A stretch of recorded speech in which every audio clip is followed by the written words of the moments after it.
오늘 저와 함께 방송을 이끌어 주실 진행자부터 소개해드리겠습니다.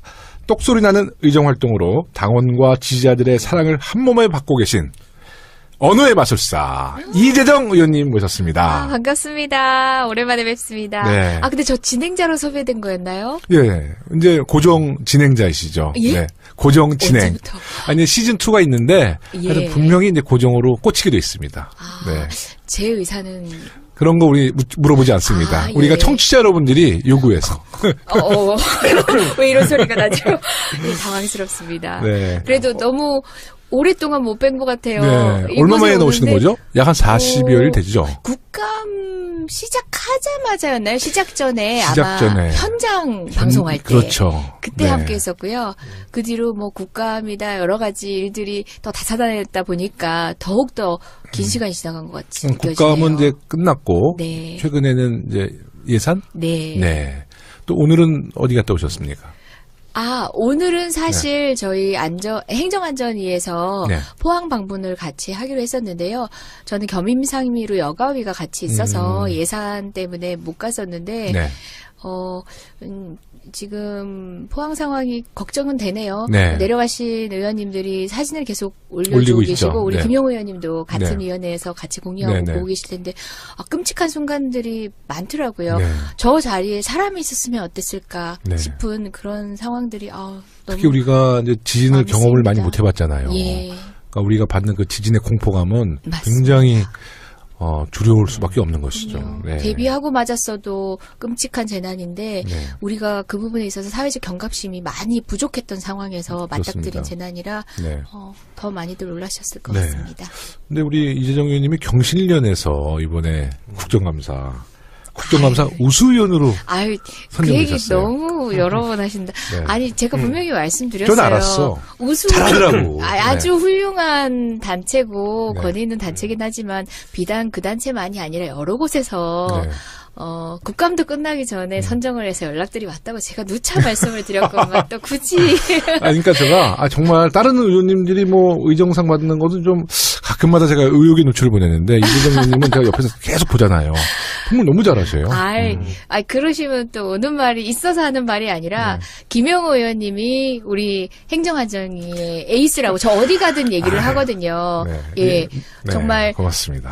가볍게 날아서 벌처럼 쏜다가 전형적으로 김영호 의원님의 어떤 지리 방식이나 자화자찬 방송 서당계. 그래도 우리 없는 얘기 한 건 아니잖아요. 고맙습니다. 예, 그리고 오늘 1부에서 저희와 함께 주제 토크를 나눠주실 분 한 분 소개해드리겠습니다. 항상 날카로운 통찰력으로 국민들의 속을 뻥 뚫어주시는 국민통합위원회 김홍걸 위원장님 모셨습니다. 안녕하세요. 네, 반갑습니다. 김홍걸입니다. 지금 이재정 의원께서 네. 경실련 국감 우수 네. 의원상 받으셨다는 얘기를 들으니까 생각이 나는데 이제 그쪽은 권위 있는 기관에서 네. 받으신 거라 믿을 수가 있는데 네. 이 의원들 받는 상이 다 의미 있는 게 아니더라고요. 그럴 수 있어요. 어제 네. 보도를 보니까 이현주 의원이 네. 국민 소통 왕 상을 받았어요. 네. 예. 그래서 이게 상이 다 같은 상이 아니구나. 네. 예, 그런 생각이 들었습니다. 국민의당과 소통한다 이런 얘기 아니고요. 글쎄요. 저희가 좀 불통과 부족하긴 소통 했습니다. 글씨를 잘못 찍은 거 아닌가 하는 생각도 우리가 들고. 국민의당과도 소통 좀 해야 될 것 같아요. 예, 그 상을 네. 받기 위해서. 아닙니다. 또 모르는 또 어떤 기준이 있겠죠. 네. 그 서당계가 국정감사로 인해서 휴식기를 좀 가져서 오랜만에 오셨는데요. 다이어트를 지금 계속 하고 계신가 봐요. 살이 조금 더 빠지신 것 같아요. 하다 말았습니다. 하다 말았어요? 예, 어디 조금 더 여유신 것 같아요. 그동안 어떻게 지내셨습니까? 예, 그동안에 이제 우리 지금 현재 네. 주변국들과의 관계가 네. 좀 안 좋지 않습니까? 네네. 박근혜 정권에서 워낙 망쳐놨기 때문에. 오락가락하는 외교가 외교로 엉망이었죠. 이 파탄을 냈기 때문에 이 사실 국격이 정말 많이 떨어지고 네. 예, 인수인계도 제대로 안 되고 네. 해서 이 안 좋은 상태에서 우리가 물려받은 셈이 됐는데 이제 정부에서도 당연히 노력을 해야 되지만 민간이나 정치권 차원에서도 그런 노력을 해야 되기 때문에 네. 이제 남북 관계는 물론이고 중국, 일본 이런 곳과도 또 풀어야 하는 네. 과제가 있어서 그래서 이제 좀 그런 쪽으로 네. 좀 다니면서 이 돌파구를 만들려는 노력을 좀 하고 있습니다. 네. 우리 김홍골 박사님은 김정은을 한번 만나신 적 있잖아요. 예, 네. 6년 전에 네. 그 김정일 위원장 조문 때 네. 가서 만났었죠, 잠깐. 네. 그때 저한테 한번 개인적으로 만나서 네. 그 김정은을 만났을 때 악수를 했는데 예. 손이 굉장히 부드럽더라. 애기 손 뭐 같더라. 그렇게 얘기하셨는데. 전체적으로 피부가 네. 정말 뽀예요? 백옥 같은 네. 예. 이제 좀 살은 좀 이 비만 네. 체형이지만 네. 예, 굉장히 그 빛나는 그런 네. 피부였어요. 그리고 목소리도 여성스럽고 좀 여성스럽진 않았지만 네. 좀 앳되게 앳되게, 느껴지는 그거 맞아. 목소리였는데 앳된 표현, 예, 예. 나이 자체가 예, 어렸을 그랬죠. 때 6년 전이면 예, 예. 저 나이가 20대였을 거 아니에요. 20대 후반, 아, 뭐 20대 30, 후반. 뭐 그 정도. 그래서 이렇게 뭐 말씀 나눈 건 없어요. 길게 대화는 못했죠. 그 무슨 얘기 나눴어요? 그쪽이 상중이니까 네네. 그냥 뭐 조의를 표하고 그쪽에서 와줘서 고맙다. 네. 뭐 이런 얘기를 했고. 음. 근데 그 당시에 그 동행했던 네. 그 현대의 현정은 회장은 네. 당시에 이제 청와대 측에서 이 당시 이명박 대통령의 네. 메시지를 전해달라는 네. 요청을 받고 음. 가서 그대로 네. 뭐 대통령께서 뭐 잘 지내기를 앞으로 잘 지낼 수 있길 바란다고 전하라고 하셨다. 네. 그 말을 했대요. 네. 근데 그 말을 듣자마자 김정은 위원장이 움찔하면서 네.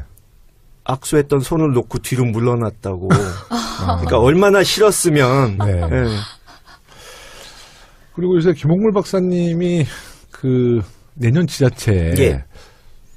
전남도지사 설이 좀 흘러나오고 있는데 지금 글쎄요, 본인의 생각은 그거는 뭐 어떻습니까? 좀 네. 호사가들이 만들어낸 얘기고 네. 아직 아무런 뭐 결정을 한 바가 없고요. 네. 좀 전에 말씀드린 대로 이 남북 관계라든가 이 외교 문제에 있어서 뭔가 제가 할 수 있는 작은 역할이라도 먼저 하는 것이 급선무이기 때문에 네. 그것에 일단은 아마- 전력을 기울이고 있고 네네. 뭐 아직은 좀 그 얘기하기가 좀 이른 것 같고요. 그 박지원 의원 아직은 이른 것 같다. 뭔가 ING 중이라는 얘기네. 오늘 뭐 하나 박지원 잡아냈네. 의원께서 네. 전남지사 출마 말씀을 하셔서 네. 또 그런 얘기가 나오는 것 같은데 저는 그분도 출마하실 가능성이 높지 않다. 네. 이렇게 봅니다. 그러니까 이 무모한 도전을 하실 분이 아니기 때문에 네. 저희는 뭐 제 생각에는 그 전남지사 선거에서도 뭐 우리 당이 승리할 거라고 네. 네, 믿고 있습니다. 믿습니다. 네. 제가 뭐 정치에는 사실 이제 입문한 지도 오래되지 않았고, 뭐, 깊은 눈도 없기는 하지만, 그럼에도 불구하고 짧은 시간 동안 이렇게 바라본 우리 위원장님은 네.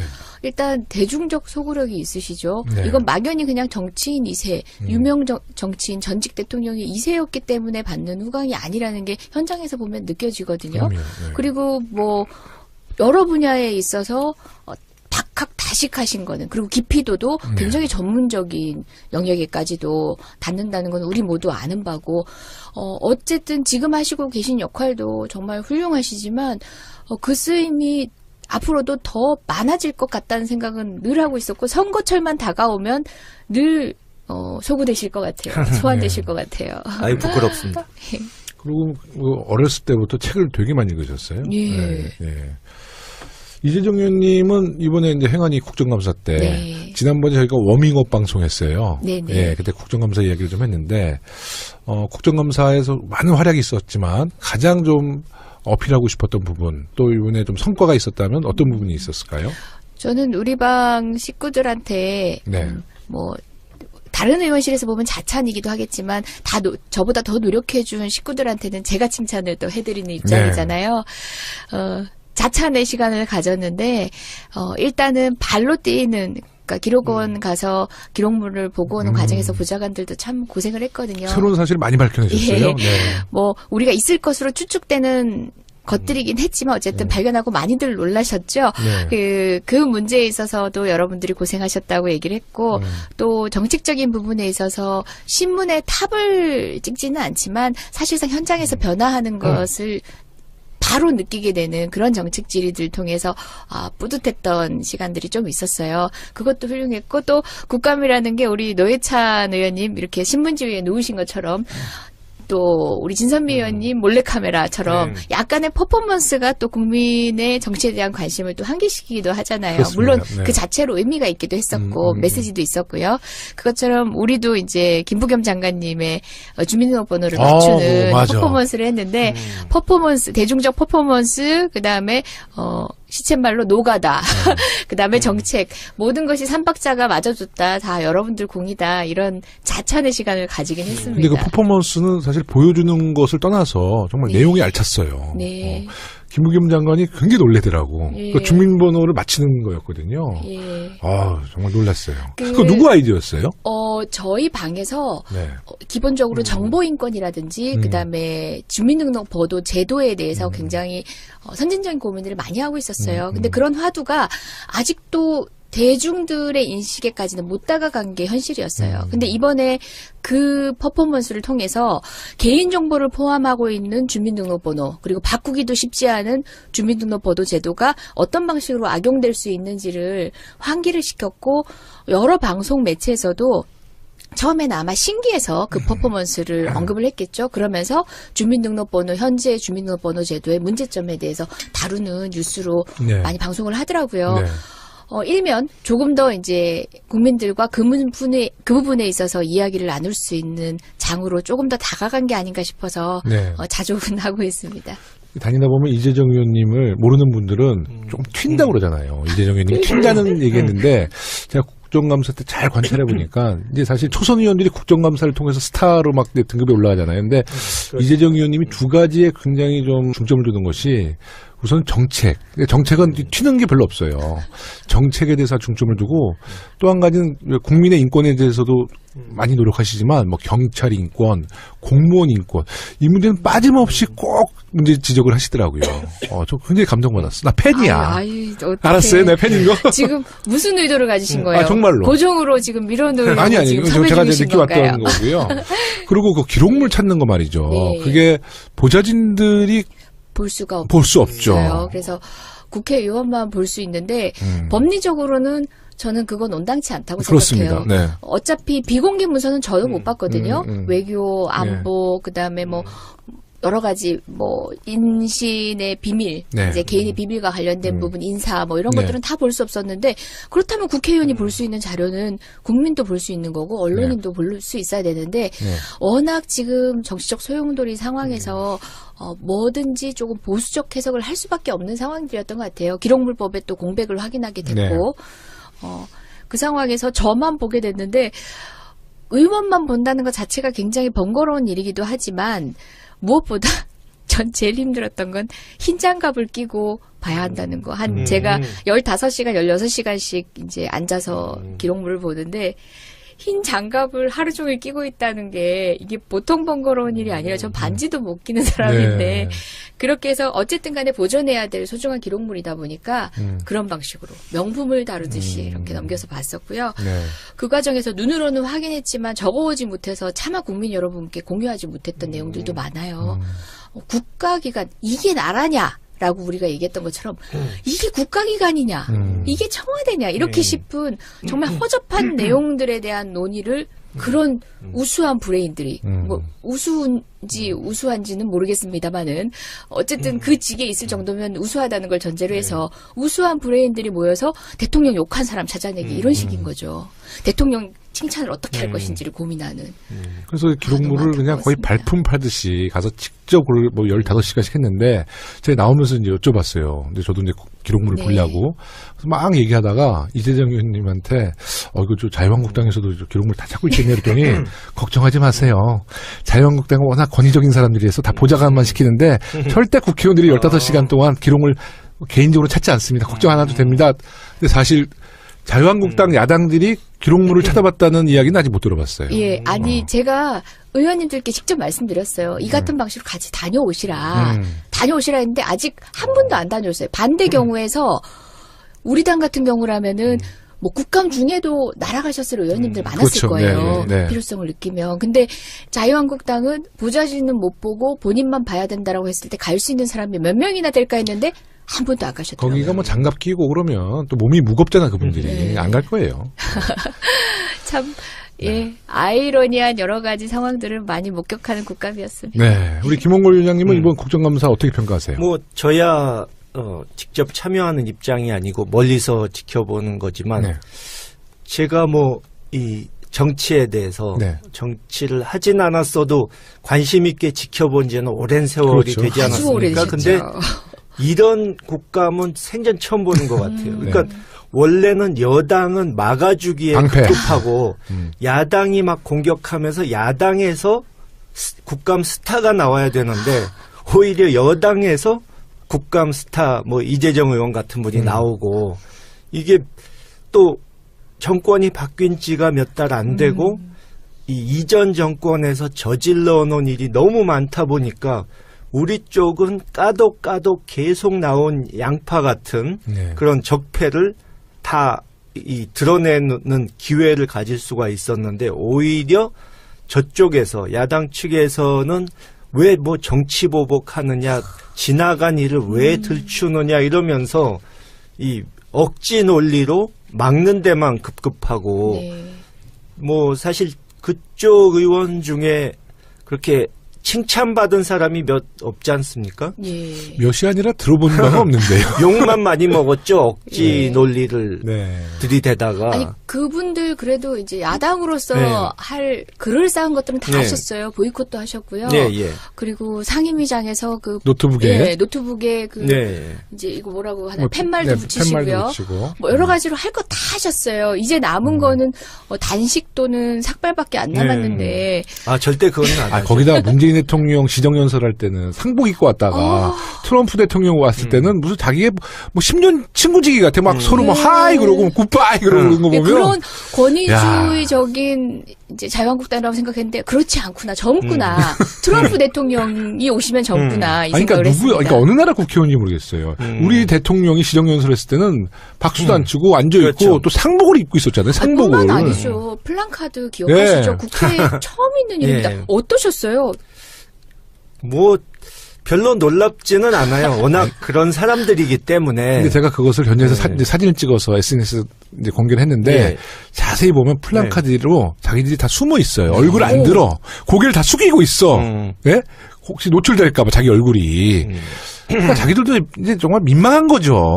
예? 그 사실 제가 자유한국당 의원 입장이라면 그 뭐 생계 때문에 어쩔 수 없이 월급 안 받으면 밥을 굶어야 하는 입장이 아니라면 제가 그 자리에 있다면 벌써 의원직 관뒀습니다. 네. 뭘 해도 되는 게 없잖아요. 네. 생계형이신 걸로. 하여튼 그분들 나름대로 너무 자유한국당의 걱정이 홍준표 있는 대표는 지방선거까지 네. 쭉 가야 됩니다. 네. 그러니까 그분들이 버티는 이유는 뭐 이번에 그 김장겸 사장, 네. 고대영 사장도 보시면 알지만 이 우리 쪽 사람들과 그쪽 사람들의 근본적인 차이가 저쪽은 일단 염치나 양심이 있으면 출세를 못 해요. 그렇기 때문에 그런 사람들만 올라갔으니까 네. 뭐 정말 어이없는 상황, 네. 망신스럽고 그 많은 사람에게 비난받는 상황이 벌어져도 전혀 개의치 않고 꿋꿋하게 버티는 게 아닌가. 네. 아니 국감에서 이제 저도 김영호 의원님도 유독 작년보다 올해가 더 힘들었다고 했는데 저는 그 원인을 이제 여당 역할과 야당 역할을 함께 해야 되는 예. 이 상황들이 참으로 힘들었고 또 그간의 적폐청산의 이제 국감들보다 훨씬 더 많은 양들이 일거에 쏟아져 나오면서 그러니까 다방면에서 막 여러 가지 일들을 해야 되니까 정말 힘들었던 시간이었던 것 같아요. 야당 의원들도 똑같이 좀 스텝이 꼬인 부분이 있죠. 아니, 근데 저희도 사실 그 국감을 시작하기 전에 걱정한 게 이제 우리가 정부를 좀 여당으로서 좀 지켜줘야 되잖아요. 근데 정부가 잘했어. 그러니까 우리가 지킬 게 없고 우리는 계속 방패보단 창을 들었던 것 같아요. 네. 그래서 오히려 저는 이번 국감은 처음에 걱정했어요. 근데 하고 나서는 그래도 성과도 있었고 우리 네. 또 이 행안위는 완전 조직 플레이를 잘해서 네, 참 맞습니다. 좋았던 것 같습니다. 네. 네. 누구 하나 자기 튀기 위해서 막 네. 비교를 부리는 분들이 없고 네. 정말 우리 김영호 의원님을 비롯한 저를 고맙습니다. 포함한 훌륭한 의원들이 있는 곳이 네. 바로 안전행정위원회입니다. 맞습니다. 이제 조금 이제 네. 무거운 주제로 가겠습니다. 어제 포항에서 역대 두 번째 규모의 강진이 발생해 많은 피해가 발생했습니다. 작년 경주 지진에 이어서 국민들의 지진에 대한 불안감이 더 커지고 있는데요. 피해가 예상보다 큰 것 같아요. 아마 발생한 규모가 5.4 정도 되죠? 네. 이재정 의원님, 우리 행안위 의원으로서 정말 지난해도 우리 그 경주 지진 때 많은 것을 좀 질타하고 또 이 문제 제기를 했는데 그렇죠. 이번에는 그래도 굉장히 신속하게 문자도 예. 네, 국민들에게 빨리 작년에 전달됐죠. 저희가 네. 현안 보고를 받는 과정에 지진 직후 현안 네. 보고를 받는 과정에서 문자 전송 시기가 너무 늦었다는 지적들이 많았었어요. 네. 그 이후에 이제 시스템적인 보완이 있어서 작년에는 이제 기상청에서 바로 보낼 수 없는 구조였거든요. 올해는 기상청에서 자동적으로 기계가 인식하면 보내는 상황이다 보니까 지진이 발생한 직후에 4초 후에 긴급 문자가 발송됩니다. 그렇다 네. 보니까 저희 서울 같은 경우는 문자가 먼저 오게 되는 경우도 있었던 네, 거죠. 네, 네. 문자를 보고 어쨌든 간에 그 상황에 대해서 알게 된다는 것 자체가 어떤 안심이 되기도 하고 네. 향후 상황에 대해서 대처할 수 있는 어쨌든 판단 기준이 되기 때문에 그 부분만큼은 정부를 칭찬해 주고 싶었습니다. 확실히 달라졌어요. 예, 예. 네. 그런 부분은 달라졌어요. 다만, 저는 이제 지진에 있어서 우리나라가 안전하지 않다는 얘기를 이제 작년부터는 하기 시작했잖아요. 하기 시작했죠. 특히 뭐 활성단층, 양산단층이 활성단층이다라는 얘기는 몇십 년 동안 부인해 오던 거 아닙니까? 그렇습니다. 예, 그곳에다가 원전을 굉장히 많이 지어가면서 네. 끝까지 부인해 왔던 거고 심지어 원자력 이제 마피아 세력들에 의해서 연구들이 개발되다 보니까 대부분 활성단층이 아니다라는 식으로의 논문들만 나오기 시작합니다. 그렇습니다. 우리나라에서는. 네. 근데 일본에서는 네. 어때요? 활성단층이라고 얘기를 네. 하잖아요. 제가 한번 조사를 해봤더니 조사가 아니라 이렇게 간단한 리서치를 해봤더니 네. 우리는 이미 연구 기록들이 다 있었더라고요. 네. 조선시대 그리고 또 우리 그 역사가 있은 이래로 기록된 네. 리히터 규모 6.4 이상으로 추정되는 지진이 29번이나 있어요. 서울에서도 6.4 이상 지진이 발생한 적이 여러 번 있을 정도입니다. 네. 그러니까 이번보다 훨씬 더 큰 규모죠. 그 한반도에서 높은 지진 활동이 일어난 시기가 조선시대 서울 쪽에서는 좀 몰려 있었고요. 네. 뭐 거의 뭐 1400년대 2번, 뭐 1500년대 3번, 뭐 1700년대 2번, 뭐 등등 그 규모가 큰 6.4 이상의 큰 야, 지진이 이렇게 6.4는 뭐. 빈번했었어요. 그리고 동남쪽 특히 지금 우리가 많은 우려를 가지고 뭐 있는 울산, 원전지대 포항, 그렇죠. 네, 이번에 네. 포항을 포함해서 경주 부근에서도 리히터 규모 6.4 이상 대규모 지진이 발생한 해가 거의 다섯 번 정도 있었고요.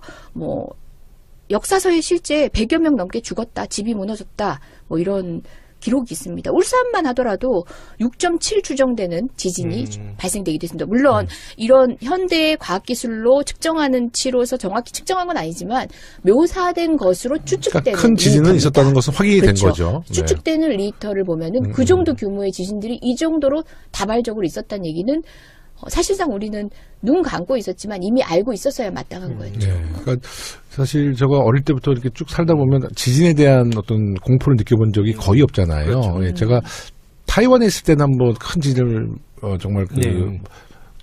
경험이 있었는데, 그러니까 우리가 교육 같은 것도 안 받으니까 그 지진이 타이완에서 굉장히 강도 높은 지진이 왔거든요. 뭐 매뉴얼에 대해서 전혀 배운 적이 없잖아요. 그래서 제가 굉장히 놀랐던 적이 있는데 지금 내진 설계가 정말 걱정이니까 원래 우리가 제 기억으로는 1988년부터 내진 설계가 의무화돼 있었을 거예요. 네. 하지만 지금 뭐 우리 이번에 포항 지진 정도가 만약 수도권에 만약에 발생했다 그러면 정말 걱정이죠. 근데 내진이라는 것은 내진 설계를 이미 준공되고 완공된 어떤 빌딩이나 뭐 고가도로나 그 내진 설계를 다시 좀 보완하려고 그러면 또 엄청난 예산이 사실 들잖아요. 네. 이번 포항 지진이 이제 규모가 엄청난데도 불구하고 그래 다행스럽다고 해야 될까요? 이제 사망자가 없고 네. 일단 네. 부상자 역시도 이제 한 이 62 규모에 명? 비해서 네. 규모에 비해서는 중상은 별로 없죠. 예, 네. 적은 편이죠. 근데 지금 현장에서 보내온 사진을 보니까 그 고등학교 화장실 사진이 있는데요. 위에서 벽돌이 떨어집니다. 그래가지고 좌변기가 깨져요. 네. 거기에 여학생이 있었다고 상상을 해봐요. 네.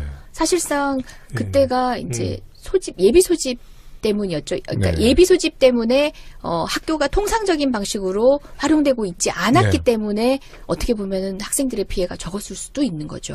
그 모 대학교도 그 건축물 이렇게 무너지는 거 그 동영상 떴잖아요. 네. 많은 분들이 그게 영화의 한 장면인 줄 오해되는데 그 현실로 그런 지진의 피해가 이제 우리 곁으로 오니까 굉장히 불안해합니다. 그래서 그런지 이제 어저께 지진 발생 이후에 정부에서 수능 시험을 연기했어요. 네. 아주 신속한 결정이었고요. 그 일주일 후로 연기를 했습니다. 이에 대해서 어떻게 생각하세요? 많은 이제 수험생과 이제 가족들은 네. 걱정을 하고 있죠. 네.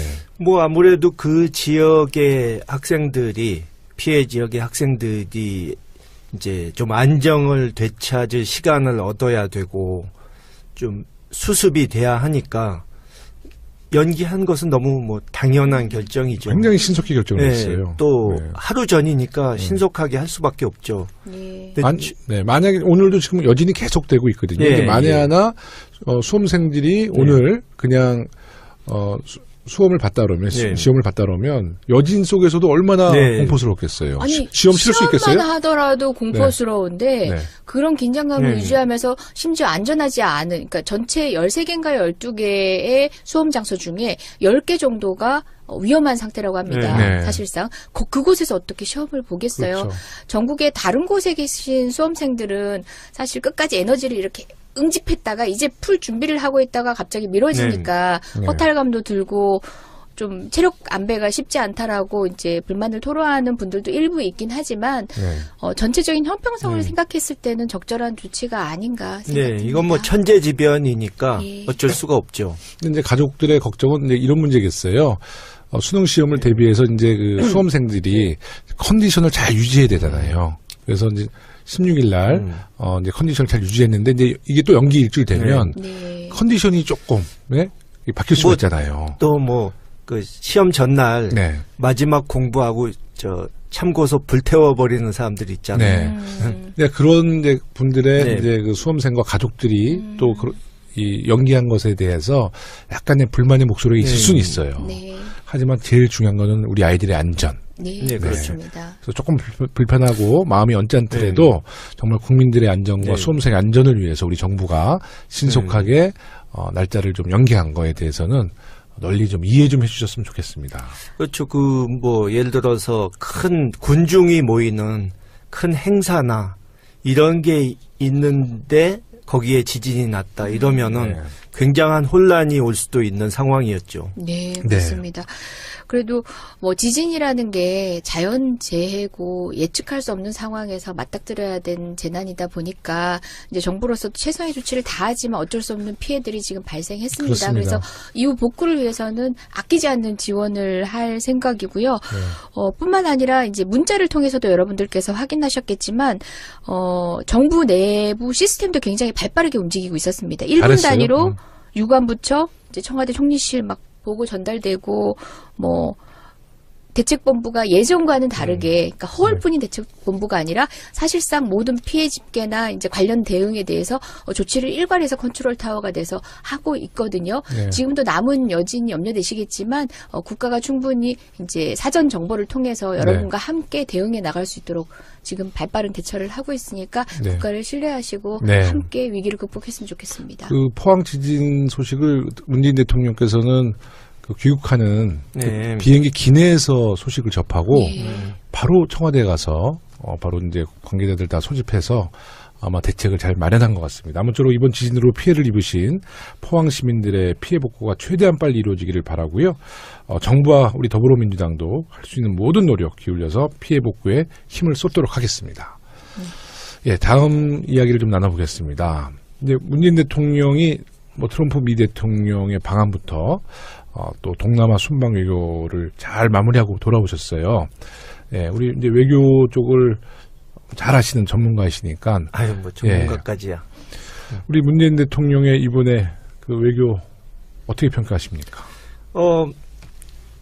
이제 그 사드 문제에 대해서 네. 중국과 어느 정도 좀 봉합을 한 부분부터 시작해서 네, 트럼프 방문 네, 또 에이펙 네, 그래서 일단 그 아까 말씀드린 대로 그 외교 파탄이 났던 그 상황에서 네, 지금 서서히 그 새 정부의 네, 이 색깔을 보여주는 단계라고 네. 볼 수 있고 아직은 뭐 만족할 만한 수준이 되려면 좀 더 가야 하지만 네, 무난하게 잘 이끌어 가고 있다. 네, 그런 생각이 들고요. 특히 이 뭐 한미일 군사 동맹은 하지 않겠다든가 또 인도 태평양 전략이라고 미국서 들고 나온 거 있지 않습니까? 근데 그 부분에 있어서 그것도 경제가 아닌 군사 동맹의 성격이라면 참여하기 곤란하다. 네. 이렇게 분명히 입장을 밝히신 것은 이 동북아의 안정을 위해서 아주 잘한 것이라고 생각합니다. 네. 예, 우리 그 어쨌든 리커창 중국 총리하고도 회담을 통해서 우리 기업과 교류 협력 강화 방안에 대해서 이제 논의를 했는데 중국 최대 인터넷 쇼핑 축제인 광군제가 있대요. 거기서 그간 고전하는 한국 제품들이 판매가 크게 증가를 했대요. 바로 즉각적 엄청 됐어요. 네, 네. 바로 즉각적인 효과를 보고 있으니까 얼마나 다행인가 싶습니다. 근데 정말 그 13억의 인구가 이제 공산당의 이제 특징이지만 이제 시진핑 국가주석이 사드 문제를 이제 우리 문재인 대통령과 이제 한국 중국이 협의문을 발표했잖아요. 야, 12시간 정도 지나니까 13억 인구한테 그게 쫙 퍼져나가는 거예요. 그래서 제가 사실 중국의 몇몇 지인들, 지방에 있는 지인들한테 다 전화했더니 잘 됐다. 너무 잘 됐다. 그리고 이제 걱정하지 마라. 그러니까 자기들도 굉장히 한국에 대해서 좋은 감정이 있었는데 이제 중국 지도부가 이제 외교적으로 자꾸 이제 이렇게 좀 문제를 삼으니까 그냥 일반적인 중국 그 국민들도 표현을 못했던 것 같아요. 너무 기뻐하더라고요. 축하한다까지 얘기를 하더라고요. 네. 근데 지금 보수 언론과 이제 그 야당에서는 그 사드 관계된 우리 한중 협의문에 대해서 뭐 산불 조건, 뭐 MD에 편입하지 않겠다, 그리고 사드 추가 반입하지 않겠다, 한미일 동맹 우리가 강화시키지 않겠다. 이 조건에 대해서 또 이렇게 문제를 삼아요. 네. 근데 뭐 사드는 추가 지금 배치할 이유도 없는 거고요. 아니, 박근혜도 안 한다고 그랬어요. 그거는. MD는 이명박 정권, 박근혜 정권에서도 안 안 한다고 한다고 그랬어요. 꾸준히 우리 정부의 네. 입장이었고 그걸 하기 위해서는 우리의 그 국방 전략과 뭐 시스템 다 바꿔야 되니까 그건 상당히 비용이라든가 여러 가지로 안 되는 일이고 또 이 한미일 군사동맹 얘기도 뭐 미국이나 일본이 삼국 군사동맹을 맺자고 이 노골적으로 요청한 적도 없고 일본은 자위대지 해외에서 활동할 수 있는 군대도 아니지 않습니까? 네. 그러니까 지금 군사동맹을 얘기하는 것 자체가 의미가 없는데 그것이 왜 무슨 주권 포기가 되는지 네. 또 그리고 중국하고 무슨 합의를 하면은 그게 주권 포기고 뭐 예를 들어서 일본과의 위안부 합의 그런 것은 온 국민이 이 반대하는 것인데도 그것에 대해서는 보수 언론이 시비한 적이 없지 않습니까? 네. 그러니까 그 주장 자체가 좀 근거가 빈약한 거죠. 빈약한 거죠. 그리고 사실 한일 문제도 이명박 박근혜 때 최악이었어요. 네. 그리고 정말 구걸에서 우리 위안부 할머니 그런 지원을 받았잖아요. 저희가 10억엔 10억엔 지원받고. 그러니까 한일 관계도 이명박 박근혜 때가 제일 사실 최악이었죠. 근데 문재인 대통령은 어떤 감정적인 얘기는 안 했지만 한미일 얘기할 때 한국과 미국의 동맹은 네. 맞다라고 확인해주고 하지만 일본과는 동맹관계 네. 아니다라고 또 그렇죠. 이미 천명하시고 그러니까 이런 것이 외교죠. 네. 네. 맞습니다. 보수 언론의 비난이라고 하지만 사실상 이렇게 외교를 망쳐놓은 지금 야당에서 하고 있는 말이기도 네. 하잖아요. 우리 김mon골 위원장님이 얘기한 것처럼 참으로 엄청다는 생각이 드는 게 네. 사드 문제만 하더라도 제가 보고 왔던 문서 생각이 갑자기 나서 예. 하나만 언급을 드리면 그런 얘기가 나와요. 이제 사드 도입 초기에 이제 국민 이제 외교적으로 어쨌든 여러 가지 활동들을 통해서 최대한 완충을 고민을 해야 되는 시점에 자신들이 그냥 편하게 딱 단언을 합니다. 중국은 경제보복을 하지 않을 것이다라고 단언을 하면서 중국의 경제보복 가능성이 없다라는 민간 연구소의 보고서를 만들어내라라고 청와대가 지시를 합니다. 그러니까 청와대는 모든 걸 만들려고 하면 다 만들어져요. 그러니까 여론도 만들어지고 국민의 여론인 집회 시위도 조장을 하잖아요. 그것처럼 중국이 보복하지 않는다에 대해서 민간 보고서를 만들어내라. 이렇게 그러니까 얘기합니다. 얼마나 아니했나요? 사드 문제를 조금 말씀드리자면 이제 2년 전 2015년 9월에 당시 대통령 박근혜 씨가 천안문에 올라가서 그 시진핑 주석의 체면을 살려주지 않았습니까? 건승절. 네. 네. 그때 한중 관계가 아주 좋아졌는데 불과 몇 달 사이에 태도를 바꿔가지고 최악으로 만들어버렸지 않습니까? 네. 그러니까 중국 사람들은 이해를 못하는 거예요. 어떻게 국제 관계를 그렇게 순식간에 뒤집을 수가 있는 예측 가능성이 것인지 없는 거죠. 정말 예. 나라 망신을 시킨 거죠. 국격을 네, 떨어뜨린 것이고, 근데 물론 이 청와대에 문제가 있으니까 그랬던 것이긴 하지만 우리 쪽 외교관들이 그 당시에 이제 이 중국 측을 접촉했을 때도 설득이나 어떤 그 사람들이 이해할 수 있는 노력은 전혀 하지 않고 그 사람들 보기에 정말 너무도 말이 안 되는 소리만 해대고 지금 말씀하신 대로 국내적으로는 아무 문제 없을 것이란 식으로 네. 그렇게 하다 보니까 이번에도 사실 제가 파악한 것은 중국 측에서 한국 외교부와는 별로 상대하고 싶지가 않다. 그 정권은 바뀌었지만 그렇죠. 외교관들은 그대로 맞습니다. 그 사람들 아닙니까? 네. 그래서 이제 청와대에서 좀 어쩔 수 없이 네. 노력을 기울여서 그것을 푸는 수밖에 없었다고 제가 들었습니다. 네. 그러니까 외교에는 영원한 적도, 영원한 네. 친구도 없고, 이제 우리나라 대한민국 정부가 국익을 중점으로 이제 외교를 펼쳐나가야 하는데, 이번에 중국의 이제 사드 경제 제재, 아마 우리 정부 많은 교훈을 또 얻은 것 같아요. 정말 영원한 적도 친구도 없다는 것이 이제 이번 한중 관계에서 우리가 봤는데요. 이번에 이제 문재인 대통령이 동남아 순방 외교를 통해서 신남방 네. 정책을 선언하셨거든요. 어떻게 보세요? 사실 우리나라 경제가 너무 중국에 의존하는 일이 높잖아요. 그래서 이런 교훈에 또 새로운 그 정책도 발표하신 것 같아요. 중국의 중요성을 과소평가할 수는 없고 네네. 또 중국을 우리가 경제적으로 많이 활용해야 되는 것은 맞는데 그렇죠. 네. 중국 일변도가 돼서도 안 되니까 특히 또 이 동남아 쪽이 경제가 지금 발전 속도가 네. 빠르고 네.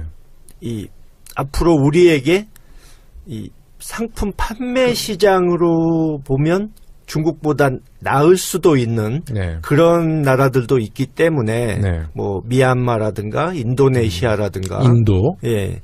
그래서 이제는 좀 그동안 등한시해 왔던 동남아 쪽 외교를 강화한다는 그런 의지를 천명한 것은 아주 잘 된 거라고 생각합니다. 박근혜 정부 때와는 판이하게 다른 거죠. 그러니까 박근혜 대통령이 굉장히 순방 많이 나갔었어요. 보면. 근데 주로 예. 아프리카랑 예, 또 예. 이제 아랍 쪽을 중동을 많이 다녔는데 아프리카를 보면 주로 새마을, 예. 새마을 그렇죠. 운동을 홍보하기 위해서 나갔고 중동 쪽은 두바이 같은 데 가서 왕자들 만나서 뭐 검단 스마트 시티, 뭐 스마트 시티 하겠다고 네. 스마트 시티 업체들로부터 사기당해가지고. 네. 예. 네, 이번에 우리 또 국정감사 때 얘기 나왔잖아요. 김영우 네. 의원님께서 잘 아니요, 뭐 지적하신- 저뿐만 아니라 많은 분들이 지적했지만, 정말 사기당하고 국대들이 망신당했거든요.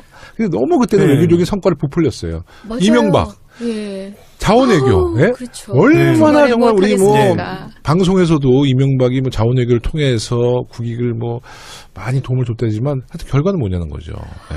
아니, 그러니까 2년 전에 자원외교 나왔을 때 뭐 그런 변명을 하지 않았습니까? 아, 이게 자원 투자란 게 하루아침에 성과가 나느냐. 좀 기다려봐라. 성급하게 그러지 마라 했는데 2년 지났는데 더 나빠졌잖아요. 손실만 늘어나고. 그렇죠. 투자금 회수도 안 하고. 예. 그러니까 그 제일 수상한 부분은 뭐 광물자원공사라든가 석유공사 이런 데서 이제 근거를 다 마련하고 투자를 한 거 아닙니까? 이런 네. 컨설팅 회사한테 네. 투자하기에 적합하다. 네. 이런 보고서를 받고 투자를 했는데 네. 전혀 아닌 게 드러났으면 그 투자하라고 보고서 줬던 회사에게 따지고 네. 경우에 따라서는 소송도 하고 이래야 되는데 전혀 그러질 않는다는 것은 청와대의 지시로 투자를 했고 그 투자 보고서란 거는 컨설팅 회사와 짜고 이 원하는 내용을 적어달라. 이렇게 이면 합의가 있었던 것이 아닌가. 네. 그런 추측이 투자 충분히 보고서란 가능하죠. 것은 예. 그냥 면피용, 나중에 법적 책임 피하기 위한 용도. 네. 그게 아니었나. 네. 네. 그렇죠. 그런 외교는 아니 했었더라면 더 좋았을 외교. 그럼요.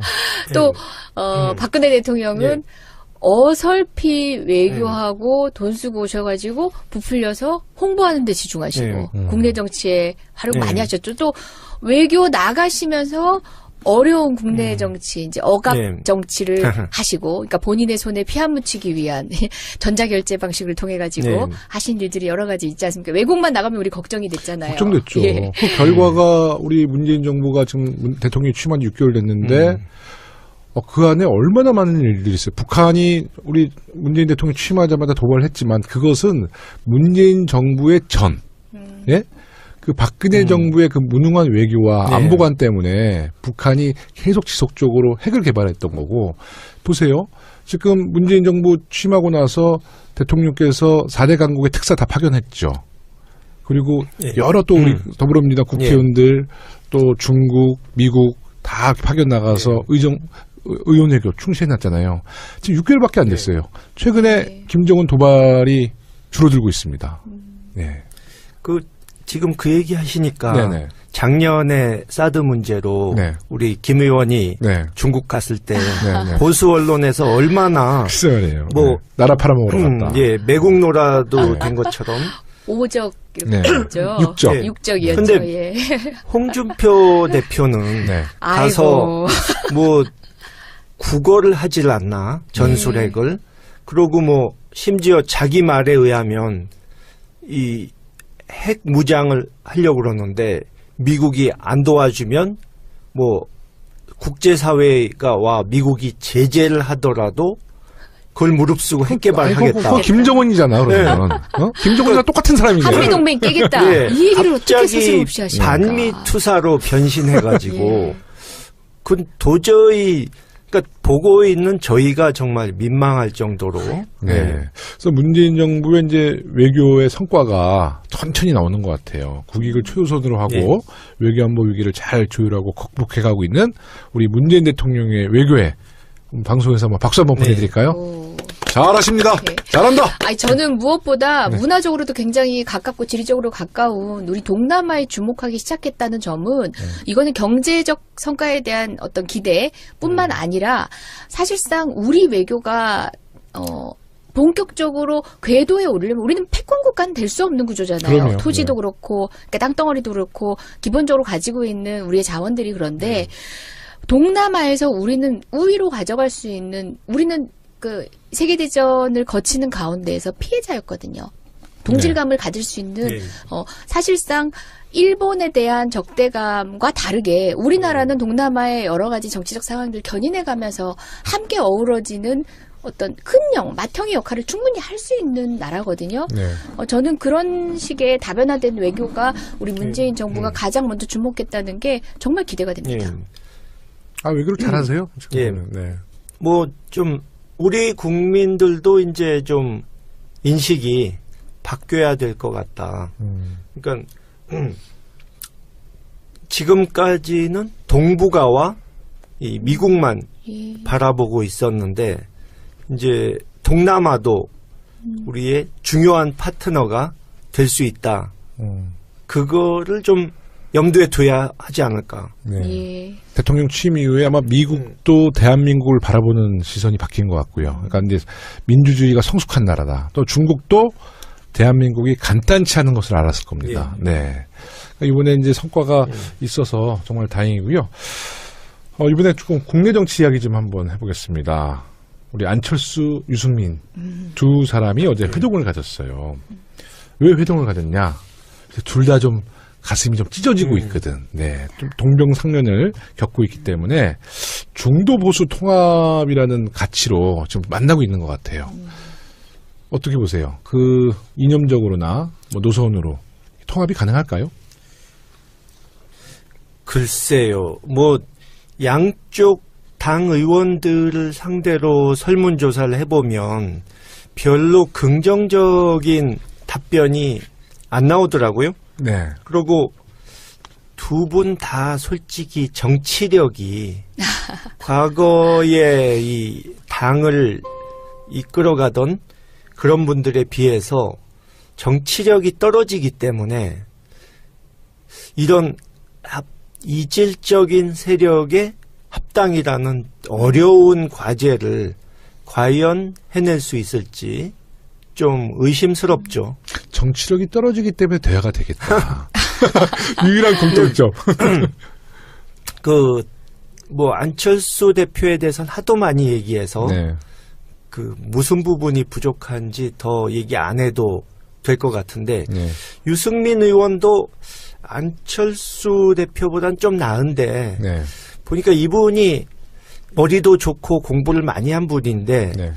이 한국의 소위 보수라고 하는 사람들의 이 본성을 잘 파악을 못하는 것 같아요. 무슨 소리냐 하면 이분 말씀하시는 거 들어보면 뭐 개혁 보수, 합리적인 보수를 살리기 위해서 뭐 이 노력하다가 광야에서 죽어도 좋다는 식으로 안철수 대표랑 좀 네. 비슷한데. 그리고 뭐 이런 말도 했다고 그러던데 그 보수에 정 안 되면 보수의 정의당이 될 생각까지 해야 된다. 모순이 있네. 네, 아니 근데 다 좋은데 문제는 소위 한국에서 보수라고 하는 사람들은 그런 얘기 들으면은 끔찍한 소리라고 생각하고 다 도망가거든요. 불안해하죠. 그러니까 예. 편하게 정말 돈과 권력만을 쫓고 뭐 원칙이나 소신이나 이런 거는 아예 관심도 없고 양지에만 있으려고 그러는 절대 뜨 차가운 곳, 춥고 배고픈 곳에는 절대 가지 않으려고 하는 그런 사람들한테 그런 얘기를 하면은 다 도망가죠. 네. 그 본인을 선택할 가능성이 있는 시장의 소비자들한테 어필할 수 없는 상품을 내놓은 거죠. 그렇죠. 예. 그리고 저는 이제 지금 자유한국당으로 가신 예전에 바른정당에 있던 어떤 분이 하도 유승민 대표에 대해서 이렇게 반감을 가지고 계시길래 네. 대체 왜 이렇게 감정적인 부분을 얘기 많이 하시냐, 가치가 안 맞는 건 아니지 않느냐 물었더니 그분이 제가 간단하게 설명해 드릴까요? 바른정당의 안철수라고 생각하시면 됩니다. 이렇게 얘기를 하시는 거예요. 근데 뭐 저도 안철수 대표도 잘 모르긴 하지만 일면 네. 이제 한꺼번에 이해가 되는 측면이 있더라고요. 네. 잘 정리해 주셨어요. 언어의 예. 맛을 싹. 뭐 정도의 차이는 있지만 좀 리더십이 부족하고 소통할 줄 네. 모르는 것 같아. 그리고. 그런 정치력이 부족하다는 면에서는 비슷하죠. 네. 그리고 두 집단이 어떤 이제 가치적으로도 합의를 할 수 있는 무엇인가가 있는가. 네. 오로지 그냥 중간 영역이 있기 때문에 합당한다는 것만으로 안 되잖아요. 근데 우리가 국민의당만 하더라도 사실 국민의당의 정치적 입장을 이제 특히 안철수 대표를 중심으로 해서는 잘 모르겠어요. 네. 본인은 이제 보수 쪽에 더 방점을 찍어가면서 최근에 어떤 의견들을 피력은 하고 있지만 캐스팅 보트 자체의 어떤 정치 놀이에 더 주목하고 있는 것 같고 그 가운데서 가치를 실현하는 가운데 캐스팅 보트를 양념으로 쓰는 게 아니라 그냥 중간에서의 캐스팅 보트로서의 정치력만 계속 의존하고 있는 것 같아서 지금 국민의당의 안철수 대표와 관련된 세력들의 정치적 이념은 전 잘 모르겠어요. 잘 모르죠. 근데 분명히 유승민 대표의 정치적인 어떤 입장, 그러니까 이념적인, 철학적인, 가치 이념적인 입장도 사실은 잘 모르겠어요. 그 둘 사이에서 결합이 이루어진다? 서로가 서로를 모른 채. 그 제가 안철수 대표가 성공하기 힘든 이유를 작년부터 얘기하면서 썼던 이 비유가 이제 극중주의라고 하는데 그것이 보수 진보 이 주장의 가운데로만 가겠다고 하다 보니까 이도 저도 아닌 어정쩡한, 그러니까 한마디로 한쪽에서 사형제도 찬성, 한쪽에서 사형제도 반대하면은 안철수 대표는 그럼 반만 죽입시다. 뭐 이런 식의 주장이니까 누구에게도 이 확실하게 어필할 수가 없는 거예요. 네. 예. 네. 네. 그걸 안철수 대표만 하고 있는 게 아니에요. 그러니까 일사불란하긴 한 것 같아요. 그 당의 이제 의원님들 이제 들이 주로 상임에서 가장 많이 쓰는 단어들이 어떤 사태가 벌어지면 그러니까 국민들도 정치 업무를 하지 않게 하려면은 어떤 게 잘 됐고 어떤 게 안 됐다라는 편을 확실히 들어야 되잖아요. 네. 왜 맨날 싸웁니까? 이런 얘기를 국민의당 의원님들이 하실 때는 저는 제일 갑갑하거든요. 네. 왜 싸우는지를 국민 보고 들여다 봐달라고 그렇게 늘 요구하고 있는데 이게 또 국민 안 바라보고 있는 것 같아요. 원 안에 있는 원내에 있는 의원들조차도 왜 싸웁니까라고 해서 국민들이 정치에 눈 돌리게끔 등 돌리게끔 만드는 프레임으로 계속 말씀하시는 건 제일 안타까웠어요. 그러니까 최근에 홍종학 후보자 인사청문회 국민의당이 채택에 불참을 했어요. 예. 이게 국민의 정서와는 정말 거리가 있는 거고 또 최근에 안철수 대표가 탈호남을 통해서 자신의 정치적인 목표를 이루려는 거 아니냐 또 그런 분석도 나오고 있고요. 또 국민의당이 21일 날 통합에 대한 끝장 토론을 하기로 했는데 그날 안철수 대표가 끝장날 것이다. 또 이런 얘기도 나와요. 네, 말씀하시죠. 홍종학 후보자 인사청문 보고서 채택 불발과 관련해서는 국민의당은 이제 말은 이렇게 했어요. 그 부적격으로 채택은 하겠다. 그러나 다만 이제 국민의당이 늘 마지막에 자주 취하는 태도가 뭐냐면 그러나 이제 3당이 같이 있는 모습이 좋으니까 자유한국당을 이제 민주당에서 설득을 해오라. 그럼 우리도 동참하겠다. 라고 해서 같이 설득하기 위해서 이제 한 편이 돼주는 그런 정치적 태도는 안 보이더라고요. 그래서 불발이 된 거라서 일단 불채택한다고 얘기하진 않았다는 제가 볼 때는 거죠. 국민의당의 많은 의원들이 우리 더불어민주당에 다시 복귀하고 싶어 하시는 분들이 많잖아요. 많은데 우리 당 분위기는 지금 잘 되고 있으니까 아주 잘 되고 있으니까 좀 그런 그 통합에 대한 분위기가 아직은 저희가 이렇게 무르익지 않았어요. 그러면 국민의당은 지금 지지율이 한 5% 전후인데 근데 떨어질 때까지 더 이상 기대할 게 없잖아요. 그러면 이제 모든 앞으로의 국회 일정을 표결이나 또 어떤 법안에서도 계속 더불어민주당이 과반을 확보 못했다는 것에 계속 아마 방점을 둘 거예요. 그래서 표결에서도 반대하고 불참하고 그래서 국민 여론이 우리 여당이 그래도 과반은 돼야 되기 때문에 국민의당과 통합해야 된다. 이런 여론 조정을 위해서 저는 계속 앞으로 국민의당은 더불어민주당에 대해서는 굉장히 좀 괴로운 일을 자꾸 만들어낼 것이다. 네, 우리를 자꾸 괴롭힐 것이다. 이런 생각이 좀 듭니다. 저희 당내에서도 벌써 이제 통합의 이야기를 하시는 분들도 이제 계시기도 하고, 그게 저는 아직 사실 잘 모르겠어요. 우리가 현실적인 벽을 넘으려면 필요한 일이기도 하고 한데, 김원걸 위원장님은 어떻게 생각하세요? 물론 한편으로는 이제 우리가 의석이 부족하니까 어떤 개혁 입법 같은 것이 순조롭게 되질 않아서 답답한 면이 있긴 있는데 과연 이제 당대당 통합이 가능한 것인지 또 필요한 것인지 그 점은 좀 의문이 많이 들고요. 또 그 국민의당 자체가 다들 생각이 서로 달라가지고 어떤 방향으로 결정이 나던 그것을 일사불란하게 의원들이 따를 것인가, 행동 통일이 될 것인가, 이것도 의심스럽죠. 그러니까 오늘 뭐 박지원 의원께서 뭐 안철수 대표와 결별할 수도 있을 것처럼 네. 얘기를 하시면서 뭐 결별하면 최소한 20명은 모여서 교섭단체를 만들어야 되지 않겠나. 그런데 과연 20명이 뜻을 모을 수 있을지도 참 의심스럽습니다. 네. 근데 참 거기서 재미있는 걸 하나 발견했는데 그분이 그러시더라고요. 이 바른정당과 통합해서 성공할 수 있다고 믿는다면 정치적 전능하다. 근데 솔직히 안철수 대표를 내세워서 대통령을 만들 수 있다고 생각했던 분들도 정치적 IQ가 별로 높지는 않은 게 아닌가. 근데 제가 아까 네. SNS에 글을 올리다가 네. 오타가 나서 네. 정치인을 전응치인으로 찍었어요. 근데 신조어가 되신 거 아닌가요? 신조어를 만들 수 있지 않을까. 네, 리트윗 엄청 됐겠다. 정치는 하는데 네. 저는 정치적 IQ가 좀 모자란 사람들을 네. 저 여기서 네. 의혹의 시선. 네. 진짜 오타였습니까? 아, 아니면 예. 의도하신 겁니까? 잠재적인 네. 이 마음이 어, 예, 표현된 거 아닌가. 탁월한데요? 네. 이제 마지막 주제. 예. 지난 주말에 MB 때문에 국민들이 정말 좀 분노하셨어요. 적폐 청산에 대해서 이것은 정치보복이다. 강하게 반발했어요.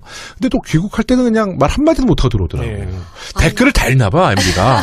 외국 나가서 아니, 댓글 받겠지. 아니 이거 네. 골목 성명 우리 봤잖아요. 네, 예. 우리 골목 성명에 이은 공항 성명 구차해 보이잖아요. 물론 저분이 저기서 저 반성합니다. 뭐 과오를 반성하고 뭐 제 잘못이며 이런 말 하실 분 아닌 건 알고 있었고 저 말밖에 못 하실 분인 건 알고 있었지만 저는 그 얘기를 가지고 또 코멘트를 하고 그 얘기에 의미를 싣는 것 자체가 네. 저는 에너지 낭비라는 생각이 네. 들었어요. 저는 뭐 분노는 안 했습니다. 왜냐하면 이명박 정권 5년 동안에 너무 많이 해서 이제는 뭐 분노할 것도 없고 그냥 어차피 이 죄값을 곧 치르게 될 것이니까 저는 그날만 기다리는 거죠. 근데 네. 별로 그쪽에 이 뭐랄까 반론이라고 해야 되나요? 또 자기 변명 네. 이런 게 별로 예상에서 벗어나는 것이 없었고 네. 좀 구차한 얘기 또 전혀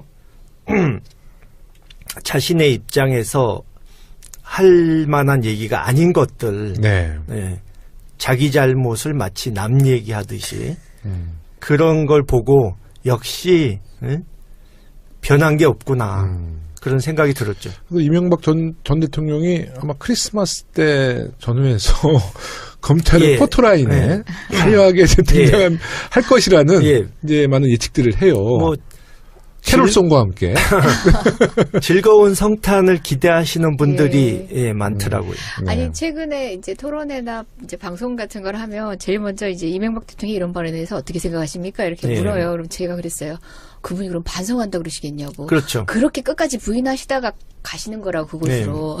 그게 이때까지 봤던 근데 모든 독재자들의 말로였다고 근데 말씀드리죠. 그 박근혜 씨와는 다른 점이 박근혜 씨는 지금 감옥에 갇혀서 네. 장기간 이 감옥 생활을 해야 될지 모르는 그런 상황에서도 아직 이 현실을 파악을 못하고 있는 것 같은데 네. 이 이명박 씨 경우는 그런 그 정도로 현실과 동떨어진 생각을 하는 것 같지는 않고요. 굉장히 현실주의자예요. 네. 아마 걱정을 많이 하고 있을 표정이 겁니다. 좀 쫄았긴 쫄았어요. 예, 예. 네, 자세히 보면. 저는 바른정당에서 대거 자유한국당으로 이제 가신, 이제 몇 차례에 네. 걸쳐서 가신 분들이 소위 얘기하는 친이계 분들이 많잖아요.